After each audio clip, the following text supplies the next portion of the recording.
So Ja Morant just got traded to the Portland Trailblazers. In the trade, sending Ja Morant to the Trailblazers, sending Jeremy Grant and Chris Murray over to the Memphis Grizzlies. Overall, this trade is a pretty average trade on both sides, to be honest. But the fit-wise in Portland doesn't really make sense because you have a guy in Damian Lillard who you shouldn't expect to play 82 games out of this season. Maybe he might play 50 games, and that's all that you expect out of him.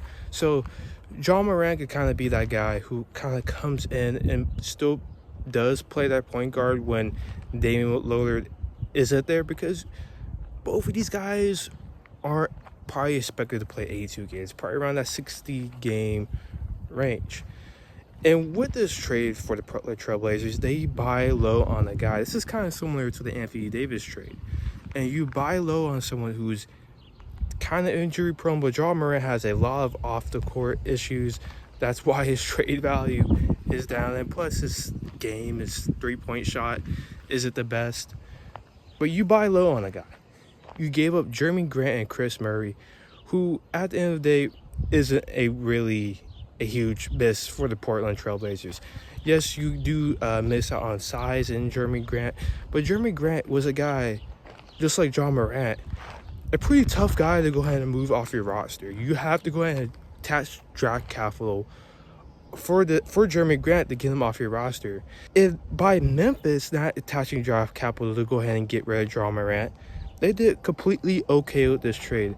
You might see a lot of people grade this trade at F for both sides, but at the end of the day, both sides did not have to give up draft capital to go ahead and get this trade done. I'm not familiar how long Jeremy Grant's contract is, but I know Jeremy Grant's making quite a bit of money, probably for the next 2 to 3 years for his roster, because I remember he signed like a 5-year massive deal with the Portland Trailblazers, and Jeremy Grant finds his way to always be on these tanking teams. If it's the Pistons, if it's the Portland Trailblazers before they became good, now the Memphis Grizzlies. The Grizzlies do have a lot of forwards now, but Chris Murray is the guy who you really expect to get a lot of minutes on this team. But at least for Jeremy Grant, he could go ahead and slide over to the small forward and be a little bit more versatile in that role. Or he could be a guy who comes off the bench and gives you a cool 15 points. That's all you expect off of the brother. And Memphis was trying just to wash their hands and just get rid of this dude in Ja Morant. You really couldn't expect to get any crazy young players or draft capital in this trade. And they managed to go ahead and do that in the Jaren Jackson trade. That was their main piece of getting their draft capital and getting at least a couple solid young players. And that was their main trade, to go ahead and get those assets. This trade for Ja Morant, you should have never expected to go ahead and get any young assets in this trade, because how low Ja Morant's trade value is. And this kind of connects maybe a little bit to the LaMelo Ball trade too, and the Hornets being able to go ahead and sell high on the player before they go into the playoffs, and maybe LaMelo doesn't show up, his leadership problems, or maybe something that becomes aware for other NBA GMs. They didn't want the Aaron Fox situation to happen, so they go ahead and sell high on this player. The Hornets didn't want to be the Trae Young situation, the Ja Morant situation, when your value gets so low and when you're getting paid $40+ million and your value gets low.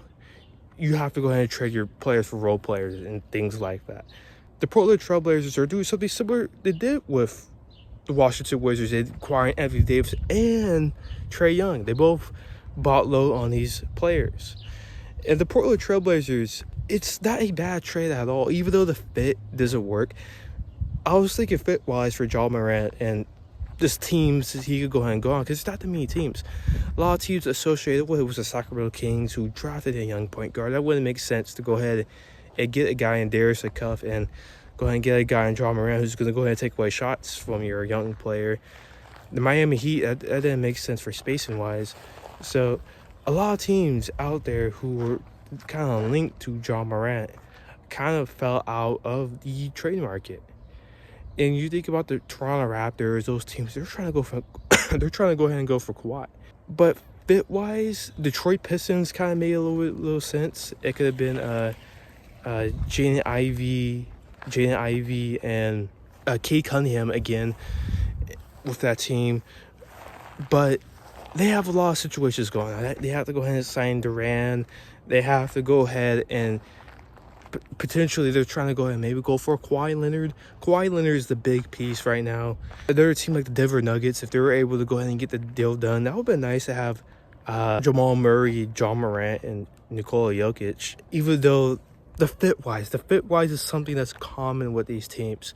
With the Trailblazers, with the Denver Nuggets, with the Detroit Pistons, you're going to have to pair them to another dominant guard in order to go ahead and get this deal done, because you can't bench a player who's getting paid $42 million a year.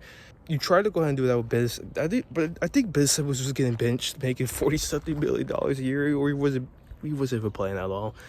But kind of going back on to the point here is that a lot of teams he wouldn't have really fit the right way, except for maybe the Miami Heat. But they re-signed Wiggins to that multi-year deal, and that trade was not going to happen for them. So this trade really is overall a C trade for both sides. Both teams don't really lose that bad. Of course, the Memphis Grizzlies did end up losing this trade overall because they could have traded him sooner, but no one could have really predicted a lot of those.